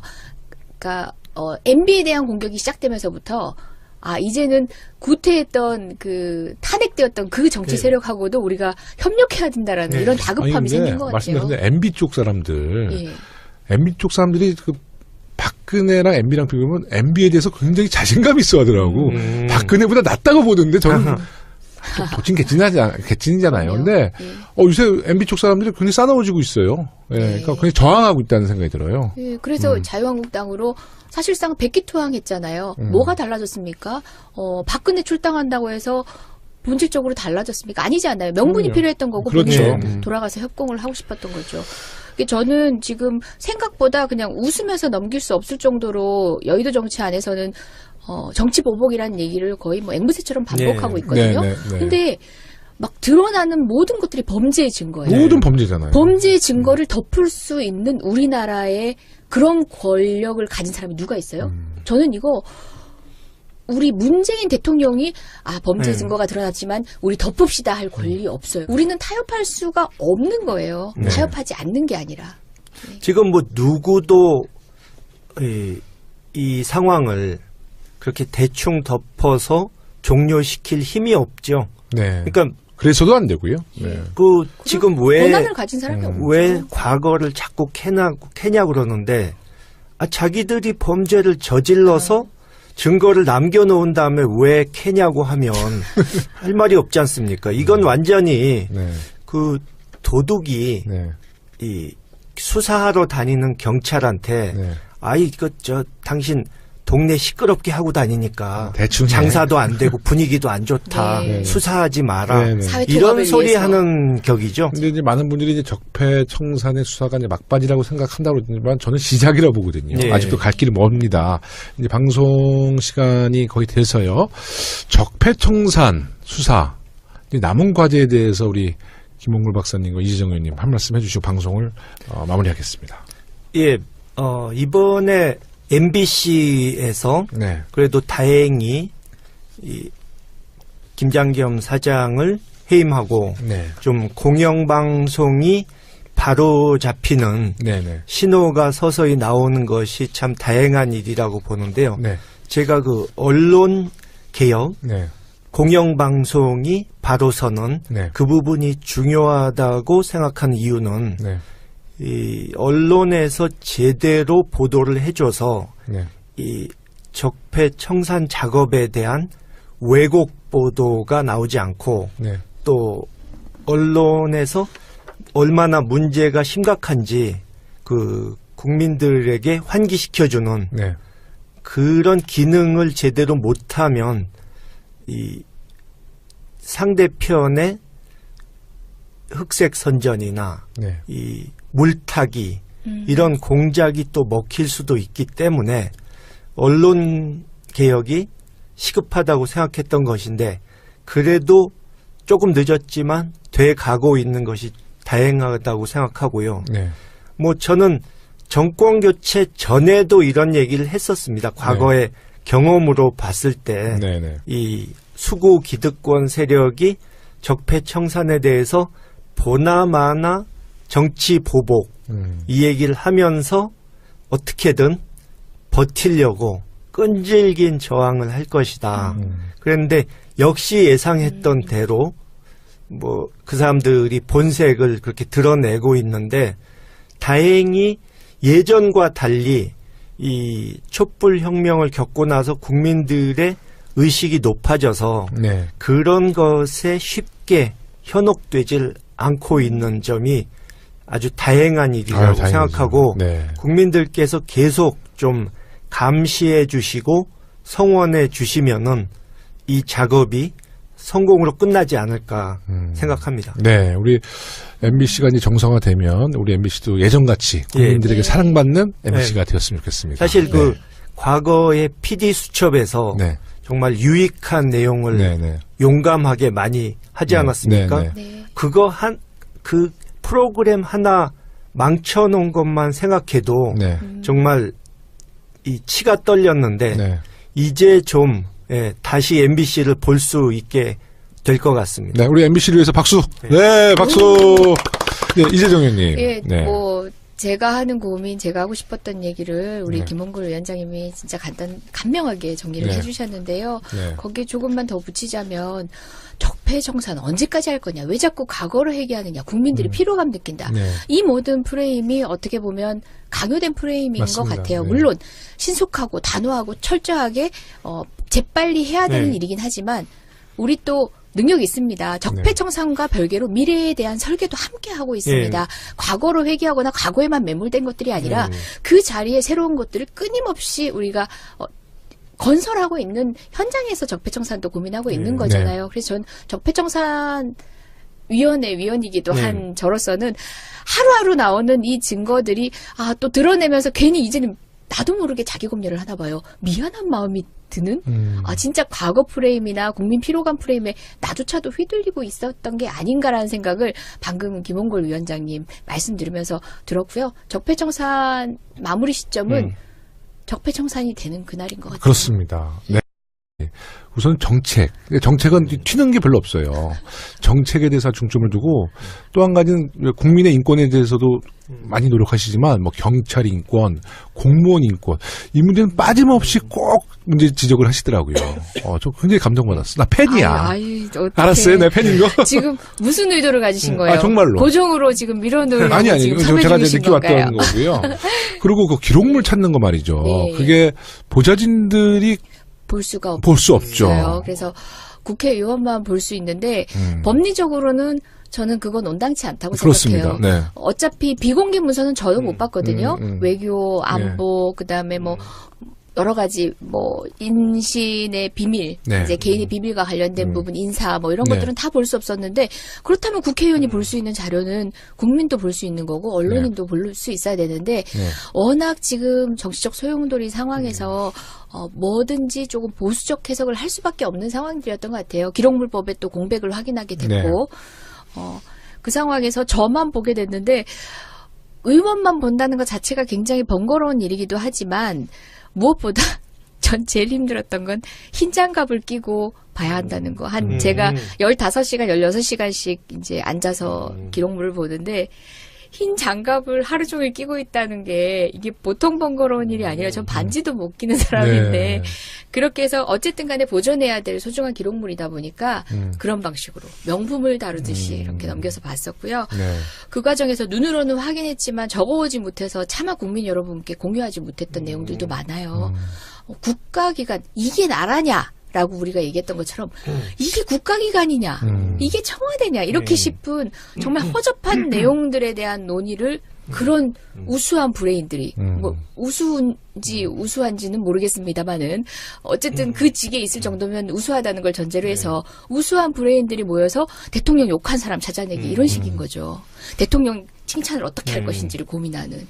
그래서 기록물을 그냥 거의 발품 팔듯이 가서 직접 뭐 15시간씩 했는데 제가 나오면서 이제 여쭤봤어요. 근데 저도 이제 기록물을 보려고. 그래서 막 얘기하다가 이재정 의원님한테 이거 좀 자유한국당에서도 기록물 다 찾고 있겠네 그랬더니 걱정하지 마세요. 자유한국당은 워낙 권위적인 사람들이라서 다 보좌관만 시키는데 절대 국회의원들이 15시간 동안 기록물 개인적으로 찾지 않습니다. 걱정 안 해도 됩니다. 근데 사실 자유한국당 야당들이 기록물을 찾아봤다는 이야기는 아직 못 들어봤어요. 예, 아니 제가 의원님들께 직접 말씀드렸어요. 이 같은 방식으로 같이 다녀오시라. 다녀오시라 했는데 아직 한 분도 안 다녀오셨어요. 반대 경우에서 우리 당 같은 경우라면은 뭐 국감 중에도 날아가셨을 의원님들 많았을 그렇죠. 거예요. 네. 필요성을 느끼면. 근데 자유한국당은 보좌진은 못 보고 본인만 봐야 된다라고 했을 때 갈 수 있는 사람이 몇 명이나 될까 했는데 한 분도 안 가셨더라고요. 거기가 뭐 장갑 끼고 그러면 또 몸이 무겁잖아 그분들이. 안 갈 거예요. 참 예, 아이러니한 여러 가지 상황들을 많이 목격하는 국감이었습니다. 네, 우리 김홍걸 위원장님은 이번 국정감사 어떻게 평가하세요? 뭐 저야 직접 참여하는 입장이 아니고 멀리서 지켜보는 거지만 제가 뭐 이 정치에 대해서 정치를 하진 않았어도 관심 있게 지켜본 지는 오랜 세월이 되지 않았습니까? 근데 이런 국감은 생전 처음 보는 것 같아요. 그러니까 원래는 여당은 막아주기에 급급하고 야당이 막 공격하면서 야당에서 국감 스타가 나와야 되는데 오히려 여당에서 국감 스타 뭐 이재정 의원 같은 분이 나오고 이게 또 정권이 바뀐 지가 몇 달 안 되고 이 이전 정권에서 저질러 놓은 일이 너무 많다 보니까 우리 쪽은 까도 계속 나온 양파 같은 네. 그런 적폐를 다 이 드러내는 기회를 가질 수가 있었는데 오히려 저쪽에서 야당 측에서는 왜 뭐 정치 보복하느냐 지나간 일을 왜 들추느냐 이러면서 이 억지 논리로 막는 데만 급급하고 네. 뭐 사실 그쪽 의원 중에 그렇게 칭찬받은 사람이 몇 없지 않습니까? 예. 몇이 아니라 들어본 바가 없는데요. 욕만 많이 먹었죠. 억지 예. 논리를 네. 들이대다가. 아니 그분들 그래도 이제 야당으로서 네. 할 그럴싸한 것들은 다 네. 하셨어요. 보이콧도 하셨고요. 예, 예. 그리고 상임위장에서 그 노트북에 예, 노트북에 그 네. 이제 이거 뭐라고 하나 뭐, 팻말도 네, 붙이시고요. 팻말도 붙이고. 뭐 여러 가지로 할 거 다 하셨어요. 이제 남은 거는 단식 또는 삭발밖에 안 남았는데 아, 절대 그건 안 아, 하죠. 거기다 문재인 대통령 시정연설 할 때는 상복 입고 왔다가 트럼프 대통령 왔을 때는 무슨 자기의 뭐 10년 친구지기 같아. 막 서로 뭐 네. 하이 그러고 굿바이 그러고 그런 거 예, 보면. 그런 권위주의적인 이제 자유한국당이라고 생각했는데 그렇지 않구나. 젊구나. 트럼프 대통령이 오시면 젊구나. 이 아니, 생각을 그러니까 했습니다. 그러니까 어느 나라 국회의원인지 모르겠어요. 우리 대통령이 시정연설 했을 때는 박수도 안 치고 앉아있고 그렇죠. 또 상복을 입고 있었잖아요. 상복을. 뿐만 아니죠. 플랑카드 기억하시죠? 네. 국회에 처음 있는 일입니다. 예. 어떠셨어요? 뭐 별로 놀랍지는 않아요. 워낙 그런 사람들이기 때문에. 근데 제가 그것을 현장에서 네. 이제 사진을 찍어서 SNS에 이제 공개를 했는데 네. 자세히 보면 플랜카드로 자기들이 다 숨어 있어요. 얼굴 안 오. 들어. 고개를 다 숙이고 있어. 음. 예? 혹시 노출될까봐 자기 얼굴이. 그러니까 자기들도 이제 정말 민망한 거죠. 예? 그 사실 제가 자유한국당 의원 입장이라면 그 뭐 생계 때문에 어쩔 수 없이 월급 안 받으면 밥을 굶어야 하는 입장이 아니라면 제가 그 자리에 있다면 벌써 의원직 관뒀습니다. 네. 뭘 해도 되는 게 없잖아요. 네. 생계형이신 걸로. 네, 하여튼 그분들 나름대로 노고. 자유한국당의 고쳐가 홍준표 있는 대표는 지방선거까지 네. 쭉 가야 됩니다. 네. 그러니까 그분들이 버티는 이유는 뭐 이번에 그 김장겸 사장, 네. 고대영 사장도 보시면 알지만 이 우리 쪽 사람들과 그쪽 사람들의 근본적인 차이가 저쪽은 일단 염치나 양심이 있으면 출세를 못 해요. 그렇기 때문에 그런 사람들만 올라갔으니까 네. 뭐 정말 어이없는 상황, 네. 망신스럽고 그 많은 사람에게 비난받는 상황이 벌어져도 전혀 개의치 않고 꿋꿋하게 버티는 게 아닌가. 네.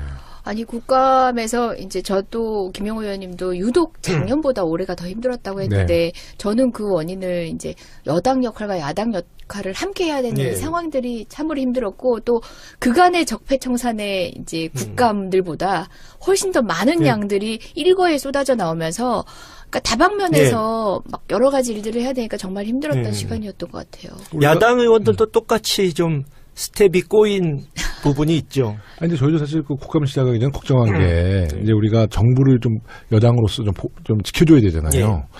근데 정부가 잘했어. 그러니까 우리가 지킬 게 없고 우리는 계속 방패보단 창을 들었던 것 같아요. 네. 그래서 오히려 저는 이번 국감은 처음에 걱정했어요. 근데 하고 나서는 그래도 성과도 있었고 우리 네. 또 이 행안위는 완전 조직 플레이를 잘해서 네, 참 맞습니다. 좋았던 것 같습니다. 네. 네. 누구 하나 자기 튀기 위해서 막 네. 기교를 부리는 분들이 없고 정말 우리 김영호 의원님을 비롯한 아, 저를 고맙습니다. 포함한 훌륭한 의원들이 있는 곳이 네. 바로 안전행정위원회입니다. 맞습니다. 이제 조금 이제 무거운 주제로 가겠습니다. 어제 포항에서 역대 두 번째 규모의 강진이 발생해 많은 피해가 발생했습니다. 작년 경주지 오늘 저와 함께 방송을 이끌어 주실 진행자부터 소개해드리겠습니다. 똑소리 나는 의정활동으로 당원과 지지자들의 사랑을 한몸에 받고 계신 언어의 마술사 이재정 의원님 모셨습니다. 반갑습니다. 오랜만에 뵙습니다. 네. 근데 저 진행자로 섭외된 거였나요? 예, 이제 고정 진행자이시죠. 예? 네, 고정 진행. 언제부터? 아니 시즌 2가 있는데 예. 하여튼 분명히 이제 고정으로 꽂히게 돼 있습니다. 네. 제 의사는 그런 거 우리 물어보지 않습니다. 아, 예. 우리가 청취자 여러분들이 요구해서. 왜 이런 소리가 나죠? 예, 당황스럽습니다. 네. 그래도 너무 오랫동안 못 뵌 것 같아요. 네. 이곳에 얼마 만에 나오시는 오는데 거죠? 약 한 40여일 되죠? 국감 시작하자마자였나요? 시작 전에 시작 아마 전에. 현장 방송할 때. 그렇죠. 그때 네. 함께 했었고요. 그 뒤로 뭐 국감이다 여러 가지 일들이 더 다사다녔다 보니까 더욱더 긴 시간이 지나간 것 같이 느껴지네요. 국감은 이제 끝났고 네. 최근에는 이제 예산? 네. 네. 또 오늘은 어디 갔다 오셨습니까?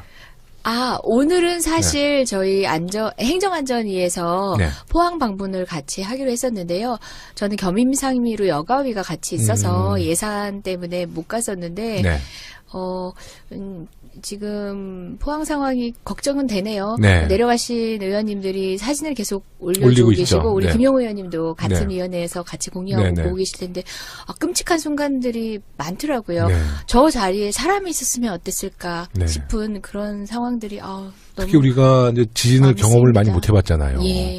그러니까 우리가 받는 그 지진의 공포감은 맞습니다. 굉장히 두려울 수밖에 없는 것이죠. 네. 대비하고 맞았어도 끔찍한 재난인데 네. 우리가 그 부분에 있어서 사회적 경각심이 많이 부족했던 상황에서 맞닥뜨린 그렇습니다. 재난이라 네. 더 많이들 놀라셨을 것 네. 같습니다. 근데 우리 이재정 의원님이 경실련에서 이번에 국정감사 우수위원으로 아유, 그 선정되셨어요. 얘기 너무 여러 번 하신다. 네. 아니, 제가 분명히 말씀드렸어요. 전 알았어. 잘하더라고. 아주 훌륭한 단체고, 네. 권위 있는 단체긴 하지만, 비단 그 단체만이 아니라 여러 곳에서, 네. 국감도 끝나기 전에 선정을 해서 연락들이 왔다고 제가 누차 말씀을 드렸건만 또 굳이. 그러니까 제가 정말 다른 의원님들이 뭐 의정상 받는 것은 좀 가끔마다 제가 의혹의 노출을 보내는데 이재정 의원님은 제가 옆에서 계속 보잖아요. 정말 너무 잘하셔요. 그러시면 또 오는 말이 있어서 하는 말이 아니라 김영호 의원님이 우리 행정안전위의 에이스라고 저 어디 가든 얘기를 하거든요. 네. 예, 네, 정말 고맙습니다. 가볍게 날아서 벌처럼 쏜다가 전형적으로 김영호 의원님의 어떤 지리 방식이나 자화자찬 방송 서당계. 그래도 우리 고맙습니다. 없는 얘기 한 건 아니잖아요. 고맙습니다. 예, 그리고 오늘 1부에서 저희와 함께 주제 토크를 나눠주실 분 한 분 소개해드리겠습니다. 항상 날카로운 통찰력으로 국민들의 속을 뻥 뚫어주시는 국민통합위원회 김홍걸 위원장님 모셨습니다. 안녕하세요. 예, 반갑습니다. 김홍걸입니다. 지금 이재정 의원께서 네. 경실련 국감 우수 네. 의원상 받으셨다는 얘기를 들으니까 생각이 나는데 이제 그쪽은 권위 있는 기관에서 네. 받으신 거라 믿을 수가 있는데 네. 이 의원들 받는 상이 다 의미 있는 게 아니더라고요. 그럴 수 있어요. 어제 네. 보도를 보니까 이현주 의원이 네. 국민 소통 왕 상을 받았어요. 네. 예. 그래서 이게 상이 다 같은 상이 아니구나. 네. 예, 그런 생각이 들었습니다. 국민의당과 소통한다 이런 얘기 아니고요. 글쎄요. 저희가 좀 불통과 부족하긴 소통 했습니다. 글씨를 국민의당과. 잘못 찍은 거 아닌가 하는 생각도 우리가 들고. 국민의당과도 소통 좀 해야 될 것 같아요. 예, 그 상을 네. 받기 위해서. 아닙니다. 또 모르는 또 어떤 기준이 있겠죠. 네. 그 서당캐가 국정감사로 인해서 휴식기를 좀 가져서 오랜만에 오셨는데요. 다이어트를 지금 계속 하고 계신가 봐요. 살이 조금 더 빠지신 것 같아요. 하다 말았습니다. 하다 말았어요? 예, 근데 조금 더 여유신 것 같아요. 그동안 어떻게 지내셨습니까? 예, 그동안에 이제 우리 지금 현재 네. 주변국들과의 관계가 네. 좀 안 좋지 않습니까? 네, 네. 박근혜 정권에서 워낙 망쳐놨기 때문에. 오락가락하는 외교가 외교로 이 엉망이었죠. 파탄을 냈기 때문에 이 사실 국격이 정말 많이 떨어지고 네. 예, 인수인계도 제대로 안 되고 네. 해서 이 안 좋은 상태에서 우리가 물려받은 셈이 됐는데 이제 정부에서도 당연히 노력을 해야 되지만 민간이나 정치권 차원에서도 그런 노력을 해야 되기 때문에 네. 이제 남북 관계는 물론이고 중국, 일본 이런 곳과도 또 풀어야 하는 네. 과제가 있어서 그래서 이제 좀 그런 쪽으로 네. 좀 다니면서 이 돌파구를 만들려는 노력을 좀 하고 있습니다. 네. 우리 김홍걸 박사님은 김정은을 한번 만나신 적 있잖아요. 예, 네. 6년 전에 네. 그 김정일 위원장 조문 때 네. 가서 만났었죠, 잠깐. 네. 그때 저한테 한번 개인적으로 만나서 네. 그 김정은을 만났을 때 악수를 했는데 네. 손이 굉장히 부드럽더라. 애기 손 뭐 같더라. 그렇게 얘기하셨는데. 전체적으로 피부가 네. 정말 뽀예요? 백옥 같은. 네. 예. 이제 좀 살은 좀 이 비만 네. 체형이지만 네. 예, 굉장히 그 빛나는 그런 네. 피부였어요. 그리고 목소리도 여성스럽고 좀 여성스럽진 않았지만 네. 좀 앳되게 느껴지는 그거 맞아. 앳된 목소리였는데 표현. 예, 나이 예. 자체가 예, 어렸을 그랬죠. 때 6년 전이면 예. 저 나이가 20대였을 거 아니에요. 20대 후반, 아, 뭐 20대 30, 후반. 뭐 그 정도. 그래서 그렇게 뭐 말씀 나눈 거는 없어요. 길게 대화는 못했죠. 그 무슨 얘기 나눴어요? 그쪽이 상중이니까 네네. 그냥 뭐 조의를 표하고 그쪽에서 와줘서 고맙다. 네. 뭐 이런 얘기를 했고. 음. 근데 그 당시에 그 동행했던 네. 그 현대의 현정은 회장은 네. 당시에 이제 청와대 측에서 이 당시 이명박 대통령의 네. 메시지를 전해달라는 네. 요청을 받고 음. 가서 그대로 네. 뭐 대통령께서 뭐 잘 지내기를 앞으로 잘 지낼 수 있길 바란다고 전하라고 하셨다. 네. 그 말을 했대요. 네. 근데 그 말을 듣자마자 김정은 위원장이 움찔하면서 네. 악수했던 손을 놓고 뒤로 물러났다고. 그러니까 얼마나 싫었으면. 네. 예. 그리고 요새 김홍물 박사님이 그 내년 지자체에 예. 전남도지사 설이 좀 흘러나오고 있는데 지금 글쎄요, 본인의 생각은 그거는 뭐 어떻습니까? 좀 네. 호사가들이 만들어낸 얘기고 네. 아직 아무런 뭐 결정을 한 바가 없고요. 네. 좀 전에 말씀드린 대로 이 남북 관계라든가 이 외교 문제에 있어서 뭔가 제가 할 수 있는 작은 역할이라도 먼저 하는 것이 급선무이기 때문에 네. 그것에 일단은 전력을 기울이고 있고 네네. 뭐 아직은 좀 그 얘기하기가 좀 이른 것 같고요. 그 박지원 아직은 이른 것 같다. 뭔가 ING 중이라는 얘기네. 오늘 뭐 하나 잡아냈네. 의원께서 네. 전남지사 출마 말씀을 하셔서 네. 또 그런 얘기가 나오는 것 같은데 저는 그분도 출마하실 가능성이 높지 않다. 네. 이렇게 봅니다. 그러니까 이 무모한 도전을 하실 분이 아니기 때문에 네. 저희는 뭐 제 생각에는 그 전남지사 선거에서도 뭐 우리 당이 승리할 거라고 네. 네, 믿고 있습니다. 믿습니다. 네. 제가 정치에는 사실 이제 입문한 지도 오래되지 않았고 뭐 깊은 눈도 없기는 하지만 그럼에도 불구하고 짧은 시간 동안 이렇게 바라본 우리 위원장님은 네. 일단 대중적 소구력이 있으시죠. 네. 이건 막연히 그냥 정치인 2세, 유명 정치인 전직 대통령이 2세였기 때문에 받는 후광이 아니라는 게 현장에서 보면 느껴지거든요. 그럼요. 네. 그리고 뭐 여러 분야에 있어서 다식하신 거는 그리고 깊이도도 네. 굉장히 전문적인 영역에까지도 닿는다는 건 우리 모두 아는 바고 어쨌든 지금 하시고 계신 역할도 정말 훌륭하시지만 그 쓰임이 앞으로도 더 많아질 것 같다는 생각은 늘 하고 있었고 선거철만 다가오면 늘 소구되실 것 같아요. 소환되실 것 같아요. 아유 부끄럽습니다. 그리고 뭐 어렸을 때부터 책을 되게 많이 읽으셨어요. 예. 네. 네.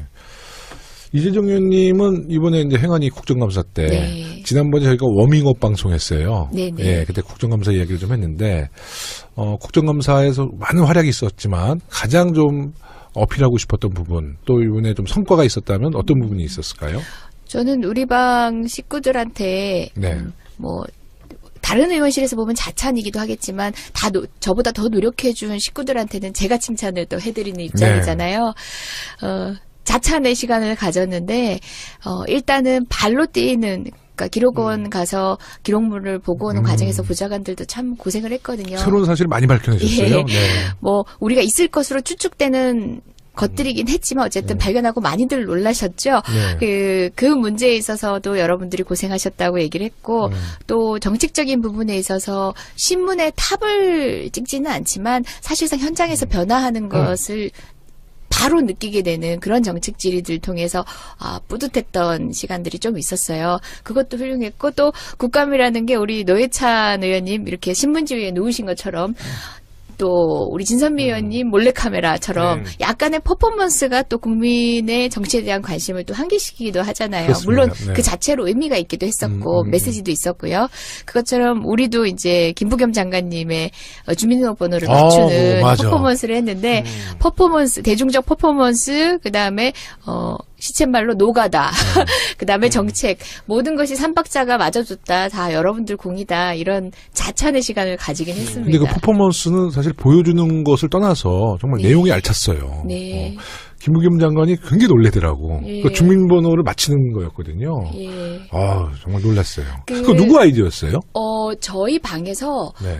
기본적으로 정보인권이라든지 그다음에 주민등록번호 제도에 대해서 굉장히 선진적인 고민들을 많이 하고 있었어요. 근데 그런 화두가 아직도 대중들의 인식에까지는 못 다가간 게 현실이었어요. 근데 이번에 그 퍼포먼스를 통해서 개인정보를 포함하고 있는 주민등록번호, 그리고 바꾸기도 쉽지 않은 주민등록번호 제도가 어떤 방식으로 악용될 수 있는지를 환기를 시켰고, 여러 방송 매체에서도 처음에는 아마 신기해서 그 퍼포먼스를 언급을 했겠죠. 그러면서 주민등록번호, 현재 주민등록번호 제도의 문제점에 대해서 다루는 뉴스로 네. 많이 방송을 하더라고요. 네. 일면 조금 더 이제 국민들과 그 부분에 있어서 이야기를 나눌 수 있는 장으로 조금 더 다가간 게 아닌가 싶어서 네. 자족은 하고 있습니다. 다니다 보면 이재정 의원님을 모르는 분들은 조금 튄다고 그러잖아요. 이재정 의원님이 튄다는 얘기했는데 제가 국정감사 때 잘 관찰해 보니까 이제 사실 초선 의원들이 국정감사를 통해서 스타로 막 등급이 올라가잖아요. 근데 이재정 의원님이 두 가지에 굉장히 좀 중점을 두는 것이